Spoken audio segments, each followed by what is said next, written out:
Young nigga, he been real ever since. I know you been tense. I know we ain't had a conversation in a minute, but you know what they say, if it ain't broken, don't fix it. It's clearly not broken, it's just so... I čao svima, ovdje Limun. Ok, to će nam zvučalo. Danas započinjem novi serijal na kanalu, a to je Vaša gramatika ne velja. Ok, da započnemo, znači, serijal ću čitati vaše komentare po raznim videima na YouTube-u i da vidimo, kako stojite sa gramatikom. A na slikama si baš lijep. Sigurno imaš 100 miliona cura.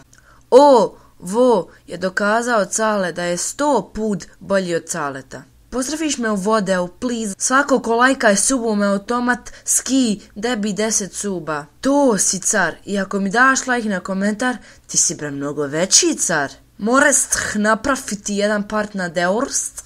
Klip je X, da. Kad ćeš da snimaš Far Cry chat? Snimaj opet room tour o toj sobi. Pitate se kako ovako pišem, pa prvo jedan subić, pa ću onda kažem, ha. Pa! Vrlo ste dobro sa gramatikom, Raja. Ali, vrlo kratak video jer je ipak prvi dio, ali mi se čujemo uskoro. Ćao!